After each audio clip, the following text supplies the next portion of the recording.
দেখেছো তো দানিয়া, গ্রামের কত মানুষ আজ আমাদের হোটেলে মাছ মাংস রান্না খাচ্ছে এবং তোমার প্রশংসা করছে। আসলে যারা গুণের কদর করতে জানে তাদের কাছে এসেই থাকা ভালো। আমি তোমাকে প্রথম থেকে বলেছিলাম যে আমরা নিজেদের মতো করে বাঁচবো, কিন্তু তুমি ওদের বুঝতে পারোনি, তাই তুমি ওদের কাছে গিয়ে থাকার কথা বলেছিলে। কিন্তু আমি এখনও চাই যে শাশুড়ি মা এবং বৌদি আমাদেরকে মেনে নিক। আমি আশা করি ওরা একদিন না একদিন ঠিক বুঝতে পারবে।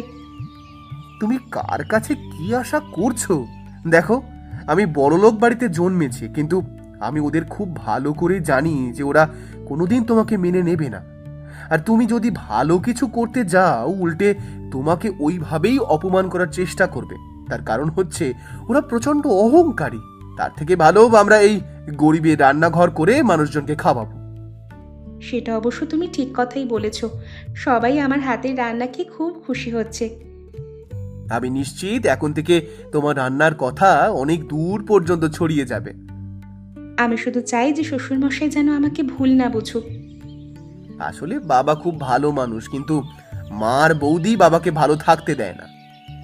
আমি ওপরওয়ালার কাছে প্রার্থনা করব, একদিন সব ঠিক হয়ে যাবে। যাই হোক, এখন চলো, যারা খাওয়া দাওয়া করছে তাদেরকে আরো খাবার দিয়ে, এবং বাকি অনেক লোক আসছে তাদেরকে ওদের দিতে হবে নাকি। চলো।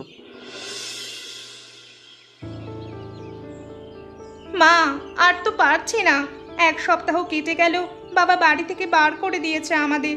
এর মধ্যে আমরা 2-3টে গ্রাম ঘুরে ফেললাম, কিন্তু সামান্য কয়েকজন ছাড়া কেউ আমাদের খেতে দেয়নি। এর মধ্যে আমরা যদি আর কিছু খেতে না পাই তাহলে তো মরেই যাব। আমিও কিছু বুঝতে পারছি না বৌমা।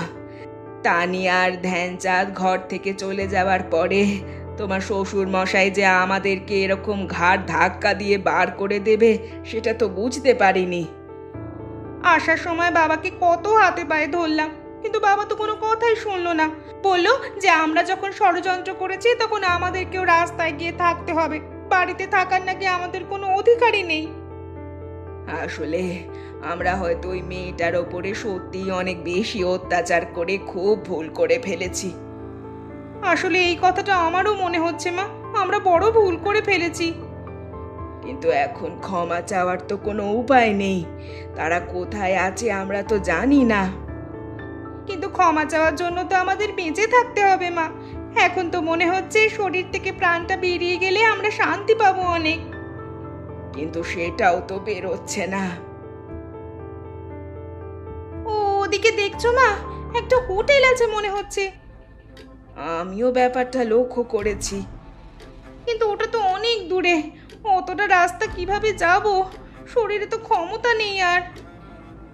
আমিও ঠিক বুঝতে পারছি না, তবে চলো দুজনে মিলে কষ্ট করে গেলে হয়তো কিছু ওদের দয়া পাওয়া যাবে। এখন তো মানুষের দয়ার উপরেই বেঁচে থাকতে হবে, তাই যদি একটু হাত পেতে কিছু পাওয়া যায় তাহলে অন্তত এই যাত্রায় প্রাণটা বেঁচে যাবে। হ্যাঁ চলো, আমাকে একটু ধরে তোলো বৌমা।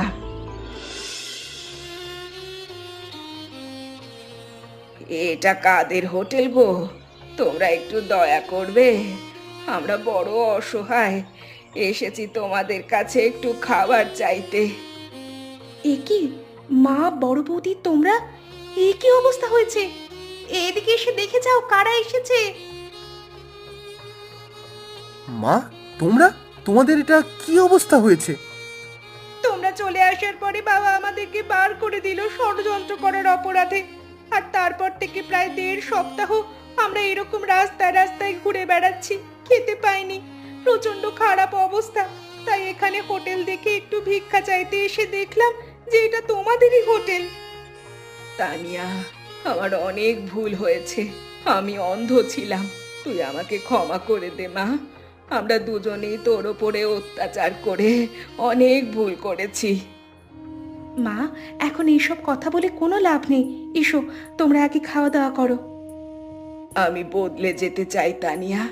আমরা একটু আগে পর্যন্ত আলোচনা করছিলাম যে আমরা তোদের ওপরে অনেক অত্যাচার করেছি, অনেক খারাপ কথা বলেছি, আর তার জন্যই আমাদের এরকম শাস্তি হচ্ছে। এখন থেকে আমরা তোদের এই হোটেলে রান্না করতে চাই, আমাদের রান্না শেখাবি? সত্যি বলছি, আমরা তোর মতো এত সুন্দর রান্না করতে পারি না, আর সেই হিংসে করেই তোকে বাড়ি থেকে তাড়াতে চেয়েছিলাম। সেটা তো হতে পারে মা, কিন্তু সবার আগে খাওয়া দাওয়া করে নাও, আর যা হয়েছে পুরনো কথা সব ভুলে যাও।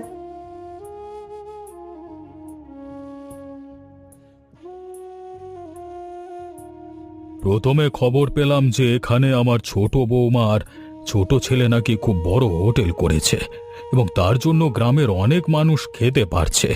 শুনে আমার গর্বে বুক ফুলে গেছে, তাই আমি নিজে দেখতে এসেছি। আজ আমাদের কি সৌভাগ্য, সবাই এসেছে আমাদের হোটেলে। আসুন বাবা, আপনি আসুন। আপনাকে খাওয়ানোর জন্য আমাদের মন কদিন ধরে বড্ড উতলা হচ্ছিল, কিন্তু আপনার কাছে যাওয়ার তো আমাদের কোনো রাস্তা নেই, তাই পারিনি। ওরা এই ভিখিরির দশা এখানে কি করছে? বাবা, ওনাদের আর কোনো শাস্তি দেবেন না। ওনারা নিজেদের ভুল বুঝতে পেরেছেন এবং ভুল বুঝতে পেরেই এখানে এসে ক্ষমা চেয়েছেন। সবাই তো ভুল করে, কিন্তু ভুল ক্ষমা করে দিতে হয় বাবা।